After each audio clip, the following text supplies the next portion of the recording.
Hello and welcome to Under Center with Jake Russell. I'm your host, Collin Sheffield. Alongside me is the head coach of the Tiger football program, head coach Jake Russell. Coach, the Tigers had their first home game of the season. It was an electric atmosphere. It was a night game. It was a blackout. Everybody showed up. We had fireworks in the background. Everything was going on, and the Tigers are able to come away with a 37-34 victory over a very good Pikeville team that was in the receiving votes category before coming in, and a playoff team just a year ago. Yeah, just really fun night. A lot of different things, as you mentioned, going on even outside of the football game. We love it. It feels like college football. I felt like there was probably more tailgating going on than I've seen in a long time.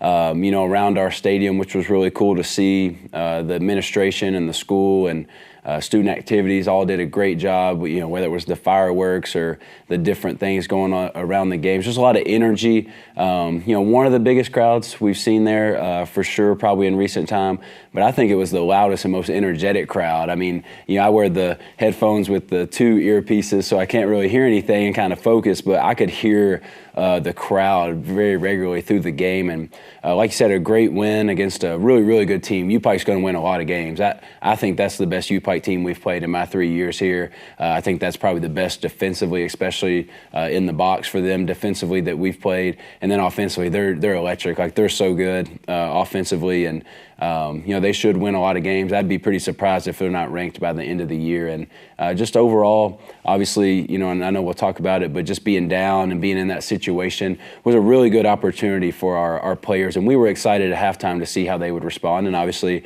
they responded in the right way, and we were able to come out with a victory. Yeah, let's get into it. Firstly, the offense for Pikeville is obviously super very good. They're very electric. They can strike quick and strike fast. Amon Williams, Jordan Williams. Ironically, those two were pretty well kept at bay for the most part. Amon Williams more so than Jordan Williams, but guys like Brandon Newton and McDougie for them were stepping up in bigger ways. And they were screening and dinking and dunking their way down the field super quickly, scoring. Then the defense starts to step up, and they kind of kick in when the offense was a little slow to get started. They get the big pick six, 60-yard pick six from Tank, Gerard Johnson. And then, you're hanging around. You're right in that game. You get down the field with Hazard. You're getting ready to kick a field goal, and then a fumbled snap pretty much that kind of just skips off the turf. They're able to block it, come up, and instead of 13-12 to halftime, it's 20-9 to halftime. And I know myself and Khalil were in the booth talking about it. How's this team going to respond? You had a chance to go in 13-12. Now it looks way worse than what it is, but you're not that far away in football. 11 points is not that much with a whole half of football left to play. So how would this team respond? And they responded with 21 unanswered points in the third quarter. Yeah, crazy end to the first half. We're always going to be ultra aggressive to try to get points before the half and get the ball back with, I think, 18 seconds and to go over 50 yards to get in field goal range. Obviously, Collin was kicking the ball great. The first one from, I think, 46 would probably been good from 10 extra yards. And like you said, that would have gave us momentum going to the half. And then all of a sudden, they're running down the field to score a touchdown on that. I mean, our kicking game has been really good. Our snapping, holding, everything. It's just an anomaly. Ben Banks, who's our long snapper, he's one of the best in the country. That'll probably be his only bad snap of the year.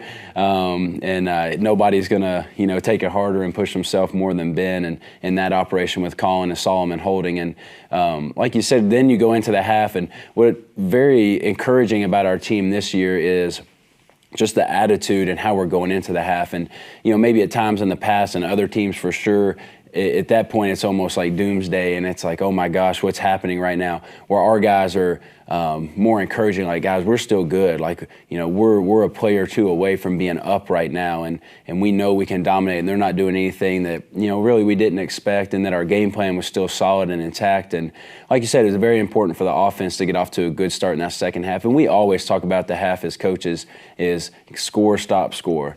right? Or if they have the ball, stop, score, stop. And we were able to do that, and that was huge to give us momentum. Football is such a game of momentum. I mean, you can just feel it, right? We're trying to grasp momentum going the half, and then they grasp all the momentum heading into the half with the block kick return for a touchdown. So was very proud of our guys. It really speaks to our leadership this year. The veterans doing a great job, and really just everybody on that sideline being bought into, really keep attacking and not losing faith in the game plan. So Jet goes into half, and, I think it was about 75 yards or so comparatively. The receiving and passing yards were so out of whack going into that first half. We almost thought it wasn't real because it was a bunch of screen passes, but it was so effective. They had over 200-plus yards going into the half, and you all walk away with about 75. Well, then you come out and you flip it almost on its head. He ends with over 300 yards passing, several touchdowns to go along with it, and also talk about our redshirt freshman wide receiver that kind of, maybe not to you guys, came out of nowhere, but maybe to people that are kind of tuning into the first time, Easton Barlow, a guy we haven't talked about a whole lot, he comes up and has a 100-yard game as well. Yeah, well, their passing game and offense is so good because they really have two run games. They have the pure run game and obviously an extremely talented running back, and then they have the extension of the run game with the quick screens. So it's really hard to take away both, and obviously our strategy was to take away the pure run, which I think we did a really good job of, but it just puts a lot of pressure on you to run sideline to sideline and tackle and try to keep those screens to 2 or 3 yards, where sometimes they were probably getting more 6 to 8, which is what makes their offense really effective. And then, like you said, coming out in the second half, explosive plays, right? We talk about explosive plays all the time on the offensive side and how those are game-changing, and the team that has the most over the course of a game, and then on defense, limiting the other team to the least is the team that's going to win the most amount of time. So we were able to get 7 explosive plays. Our goal is to have 1 every 10 plays, so we were well over that. We only ran 53 plays on offense, which is crazy low, and they ran 80. They were really good on third down offensively. Obviously, we wanted to get them off the field more. They converted their 1 fourth down. We didn't convert our 1 fourth down. So they just ran a lot more plays, which is very dangerous. But, yeah, you mentioned Easton and some of the receivers as well. We were really hoping and knew that Easton was going to be that guy and be able to make those plays. And they were giving us a lot of one-on-one matchups, being very aggressive in their man-to-man defense. And so it was really good to see Easton go in there and be able to win some of those matchups. Roland able to win some of those matchups. Even Troy, we missed him on a couple where he won those matchups. Ashton as well. And at the end of the day, that's football. You've got to win your one-on-one, and Jet did a good job of executing the offense and getting the ball to those guys in space. So what did you say to the guys after this win? Obviously 20-9 going into half. They flip it on their head. They're able to fight through it, come away with a 37-34 victory. What's the message to the guys after a game like that? Yeah, the message is that we should put a whole game together of what the second half looked like, or at least the third quarter plus most of the fourth quarter, right? Our goal is not just to win games, but it's to dominate games. Just beating an opponent on a given day is not the goal of our season. It's to win a national championship. So can we win a national championship, this Saturday against Thomas? That's the goal. And I think at times we showed our capability and how good we can be on both sides of the ball. But we want to put a full 60 minutes together, offensively, defensively, special teams-wise, and play at a national championship level every Saturday. Well, Coach, we'll give you a break. We'll step away, and we'll come back with running back Trey Bass here on Under Center with Jake Russell. Hi, I'm Smokey Bear, and I made an assistant to help you out, because only you can prevent wildfires. Hey, Assistant Smokey Bear, call me Papa Bear, because I'm grilling up dinner. Do you get it? Yes, good job. So, what should I do with all these coals? Don't just toss them out. Put them in a metal container because those embers can start a wildfire. I understand. The stakes are high. Ha, ha, ha, ha. See, Smokey thinks I'm funny.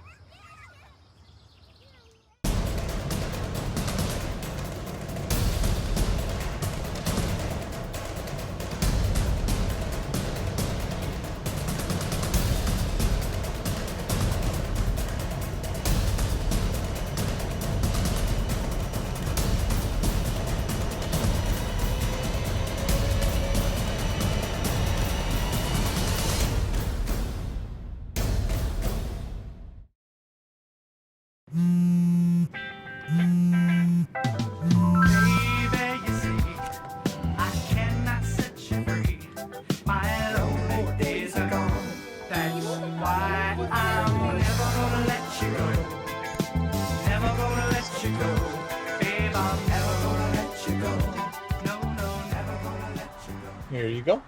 Thank you. Thank you.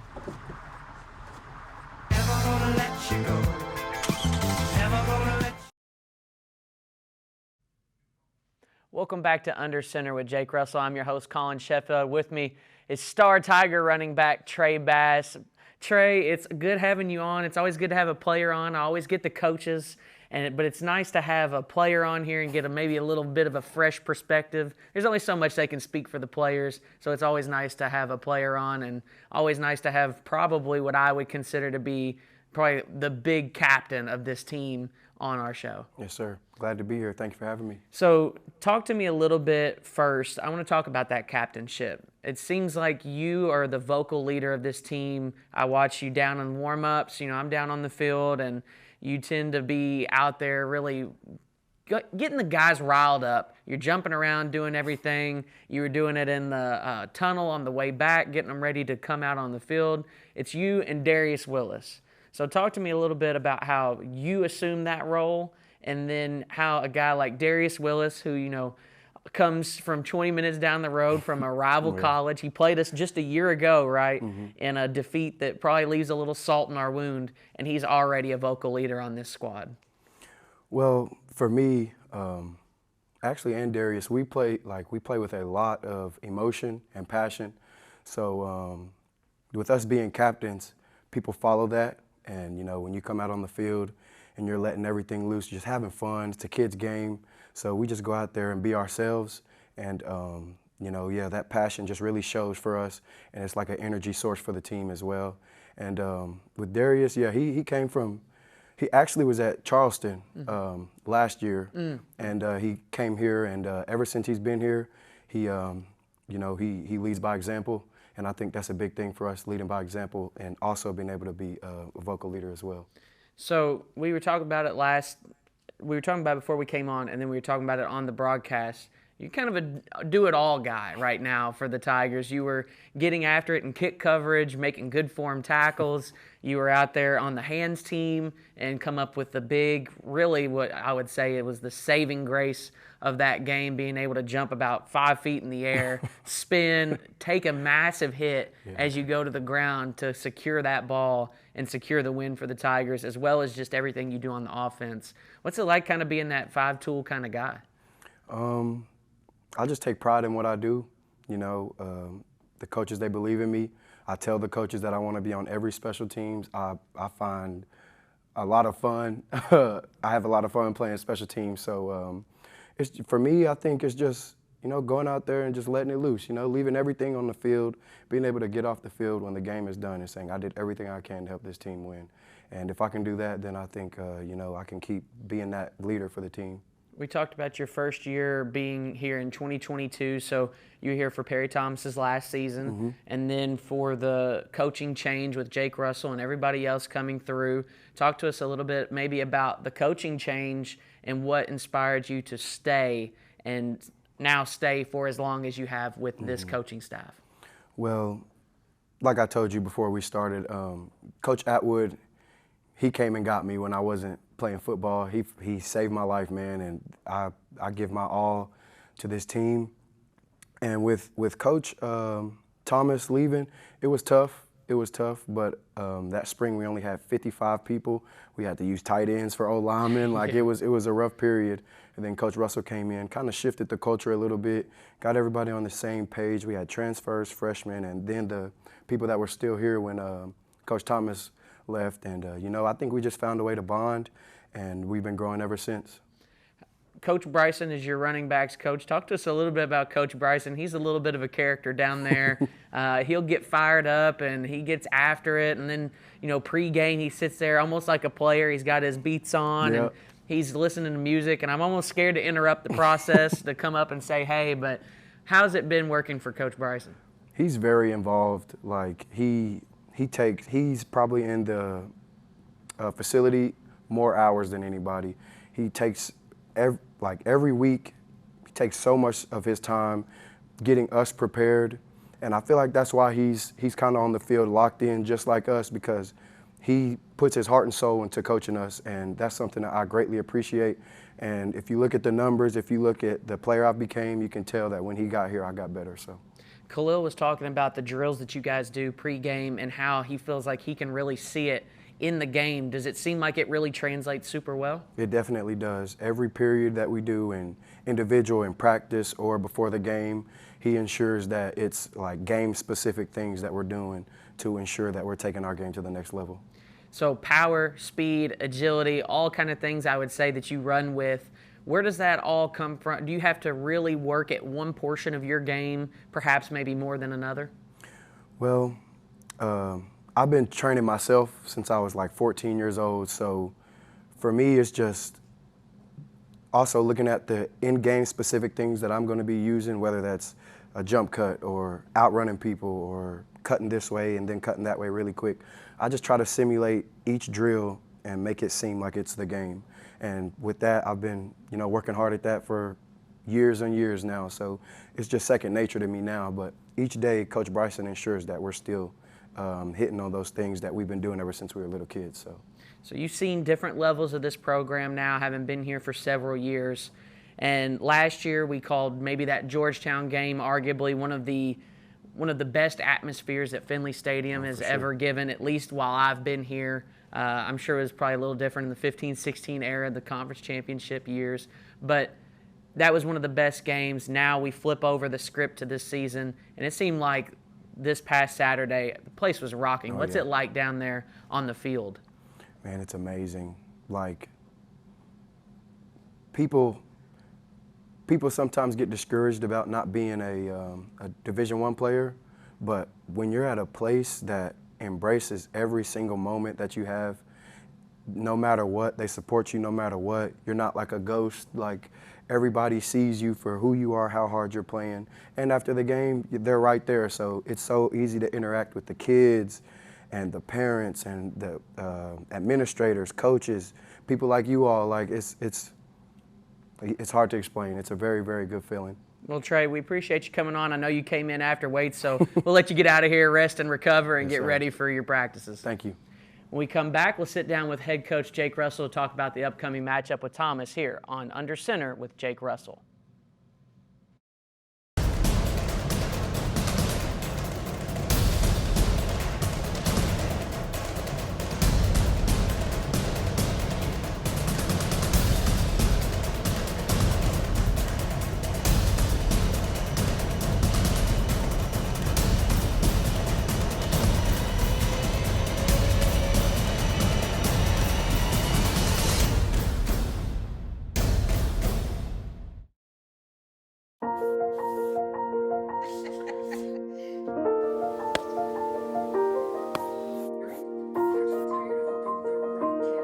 Hey, honey. We thought we'd try something new. Family art hour. What do you think? You got jokes. You're funny. Learn about adopting a teen from foster care. You can't imagine the reward. Learn more at adoptuskids.org.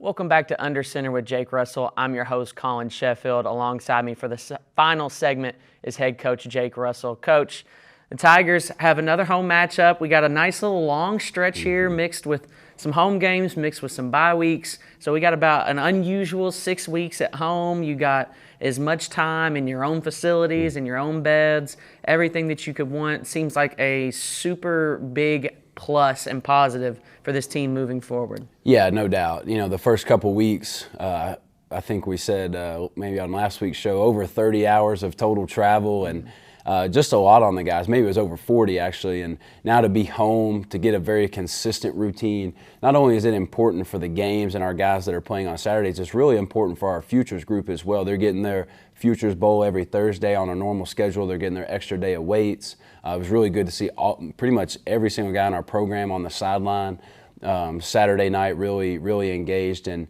as you mentioned, now you mix in a couple bye weeks, which are very important for player development. At the end of the day, if none of our players improve from this point on, we won't accomplish our goals. So we're working really hard to see how can our starters get better each and every week? How can our four-string guys get better each and every week? Because a four-string guy is a second-string guy in 2 weeks, and the second-string guy is starting, next week possibly. And so player development is still a key component of this in-season process. Weights, obviously the practice, the skill development, the extra time in the film, all of that stuff. And it is just nice to be, sleeping in your own beds and not all the logistics and all the struggles that can happen on the road. There's struggles that can happen at home, and those will happen. But, yeah, we're very excited to be home for several games in a row and to play in front of our crowd. They were a game changer the other night, and we always get great atmospheres, and we're really excited for this home stretch and hopefully to come out of this with a bunch of wins. You talk about that crowd, and I think you said that the football team had went to the soccer game that previous night, or at least in the week leading up to the game. And the soccer team, I think, was the one driving most of the noise there on that far left side. They were doing a lot of the stomping and chanting, and they were bought in. And that's something that's really special, I think, about this university is all the student athletes kind of buying in together and just showing up for one another. Yeah, we talk to our recruits a lot about that, how special the atmosphere is on campus. Most of our team's facilities are almost right there in the middle of campus or in that same corner. And, it's not hard to find the football field. And so it was really cool to see a lot of the student athletes and Coach Preston doing a great job calling it the all-in night. So we had an all-in night with men's soccer where all of the student athletes possible were there. Our whole football team was there. And they really enjoyed it, right? Just having fun and chanting and celebrating the goals and all those things that happen in soccer. And most of our guys don't know anything about soccer, right? And then vice versa. Maybe the soccer team doesn't know all the intricacies of football and exactly the situations, but they know there's a lot of energy and they were making a lot of noise. And like I said, I specifically noticed myself just how much energy and how much noise was coming from the crowd, and it does make a difference. I mean, it's a very special thing. You see it in big college football all the time, how the home team has an advantage and how the percentage of games that the good home teams and their crowds can push them to wins. And it's the same thing for us. So we're real grateful for that, and we need that. We keep needing that. And in every game, you need it in a different way, right? This week's coming off a really big home night game, and now you have kind of your first home earlier game. And it's kind of very natural for that atmosphere to kind of die down and be a little tired, I guess. And so we need that energy to help our guys right off the bat. And I was going to ask of that 1:30 start against Thomas University, the first time we've ever played Thomas in this school's history at football. And, you come off of a game where there's so much energy and there's a chance for that letdown. How do you get your guys prepared to stay as locked in? But it sounds honestly like from weeks before, maybe you don't need to do that so much. They seem to be pretty well-driven and create a lot of their own energy on the field for themselves. Yeah, you asked what we talked about after the game the other night. I mentioned one thing, but one thing I told the team was I thought last week was an average week of practice. We're in a really good spot where we can have our average week of practice and still come out and play a pretty good game and beat a really good team on Saturday. So we're really pushing our guys to practice at an elite level, right? And, relying on our leaders to set that tone every day. And one thing about being in the same spot for 6 weeks and having the exact same routine, which routine is very important, is it can become very monotonous, right? And it can become where you find yourself going through the motions. So we're challenging our team this week to have the best practices we've ever had, right? We're probably going to be more nitpicking and harder than we've ever been as coaches on our guys this specific week and next week with the bye week. And we're really excited to see how our guys respond. One of the reasons we had a great year last year was our team practiced at an unbelievable level with unbelievable intensity, right? And for the first time last week, I saw our team start to feel that going through the motions. And after 40 hours of travel and being on the the road for a couple weeks, that's probably natural. And so we want to see how our guys respond, like you said, after a night game where a lot of them probably didn't get in bed until after midnight. And now you're waking up and you're getting back after it on Monday. And now, boom, here we are, in the middle of the week practices, which are the hardest and most intense practices. And how do they respond? And that ultimately is going to determine where we go this season. So Thomas has a new head coach. This is the second team in the Sun that we've played. Vincent Davis, and that may be a familiar name to Tiger faithful. He was a coach here alongside a lot of the championship winning teams in your years as well. So you're very familiar with him. He's also coached at Weber. He has a long history throughout NAIA and kind of coaching around, and he's a pretty good defensive mind. He'll be their defensive coordinator. It should be a decently defensive-driven team for them. Talk to us a little bit about Vincent Davis and this Thomas team and what we could expect. Yeah, I love Coach Davis. He was the defensive line coach when I played here. Coach Davis, I will forever be grateful. He was really my connection to coaching at Weber. So I was trying to re-enter the coaching field after training quarterbacks full-time. And he basically got me on at Weber and got me the quarterback's job there. And I will always be grateful of that. We've stayed in touch over the years for sure. And just very, happy for him to get a head coaching job. I know he wanted to take on that challenge. And couple things I know about Coach Davis, like you said, good defensive coach, right? They're going to take a lot of pride in their defense. And they haven't given up a ton of points yet this year, right? And then two, he's a really good recruiter. So they're going to be talented. You can see on their film that they're very athletic. They've got athleticism all across the field. And that's a great equalizer, right? A lot of speed and all those things. All of a sudden you run a kickback, you get a crazy score, whether it's a pick six or something like that, and then you hit a long touchdown to a guy with a bunch of speed, or a running back breaks loose, and they've got 21, 28, 30 points, and you're in a dogfight late in the game. And Coach Davis will do a really good job there. Obviously a great recruiting base there. And yeah, we're real interested to see. They're still a new program. I think this is just their second year, maybe their third if I'm right. And they're one that's going to get really good really fast, like you've seen some of the other programs in the Sun do. Coach, as always, we appreciate your time and sitting down with us. We'll let you get back to work. Yeah, awesome. I appreciate it. The Tigers here at home once again at Finley Stadium, a 1:30 kickoff against Thomas University, the Nighthawks. You can find that game on the Campbellsville Tigers YouTube channel, as well as listening to 88.7 The Tiger. Myself and Khalil Baker will be on both calls for that. And you can also follow on the TuneIn app as well. You just search WLCU and you can find the game coverage there. Once again, show up, be loud, be proud, and thank you for tuning in to Under Center with Jake Russell.